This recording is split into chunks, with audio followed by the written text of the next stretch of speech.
So let's bring up our first story. Rachel.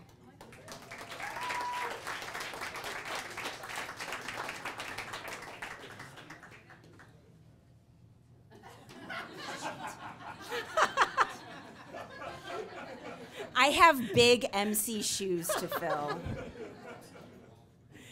Thank you. Okay, so have many of you seen a 24-foot moving truck? It's like the biggest truck that you can rent without a commercial driver's license, and it looks like a tractor trailer. And it even has a picture like the kind you see on the back of a tractor trailer. It says, "Caution, this vehicle makes wide turns," and then it shows a really scary picture of like a tractor trailer running over a car that's in the wrong place in relation to the turn. So the moving truck that I rented was such a 24-foot truck, and it had a picture like that on the back, but I have to say I probably didn't pay enough attention to that picture. My friend Emily and I were really focused on moving from the Midwest to the East Coast, and 4 days into the move, it wasn't going so well. It hadn't started on a bad note. We had this amazing feeling of euphoria, leaving some really lonely times as young liberal arts professors behind, and we were excited about the culture of the East Coast, and so we sang songs in the truck, and then it sort of dipped way down to a feeling of despair, kind of somewhere in the middle of Pennsylvania when our first truck blew its transmission, and they had to send us another one. We had to move all our stuff into a second 24-foot moving truck, and then it kind of settled into like grim determination, like, you know, World War II general style, like square jaw, clenched, dirty, hot, desperate, but you know he's gonna get through. And that's kind of how we felt for the last 12 hours,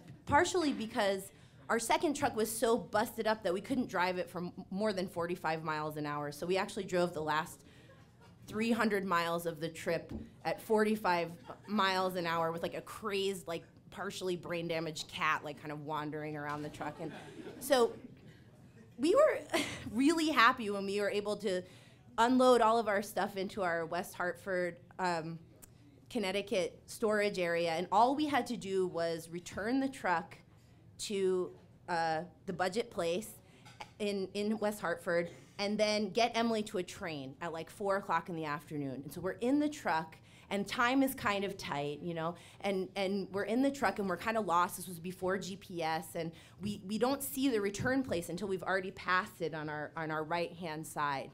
And Emily just kind of gave one of those like general like militaristic signals like this or something that made me know that she was going to make a U-turn in a gas station she saw up ahead on the left. And I kind of knew that she was going a little bit too fast, but we had been through a lot, and I just didn't want to like up the tension anymore at that moment. But I have to say that I wasn't surprised when I kind of heard this like thud and then a crack as we went around the gas pumps. And that, yeah, and that image of the scary drawing came into my mind, and I went out and to see how to help her back out of the situation, and all I could muster was run, because what had happened was that the side of the truck had actually bisected one of the gas pumps, and there was like a waterfall of gasoline coming out onto the asphalt. And I swear to God, I turned around to run, like Emily jumps out of this giant cab, and we're like running, and there's a guy across the street like lighting up a cigarette, and it was like it moved from like World War II movie to like Vin Diesel movie. We were like, no.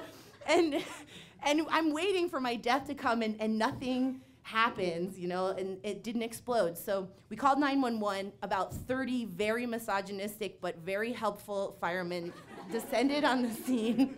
They secured the area, and they helped us get our bags out of the, of the truck and everything. And we're filling out endless paperwork because this was a big accident.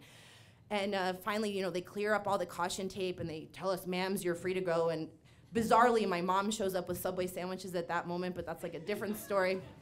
And so we go to pick up our bags, and someone has stolen our luggage, like from the scene, like from a scene wrapped in caution tape, crawling with law enforcement. Someone has stolen our luggage. And I just didn't think it could get any worse. We got Emily to a later train. I called her the next day, and I said, Emily, you know, like, that was the craziest story. Could it get any worse? And she said, yeah, when I got back to my car the next day on the other end of the train ride, someone had egged only my car in the entire parking lot. So that is my moving story from hell. Thank you. Let's give it up for Rachel going first. Woo!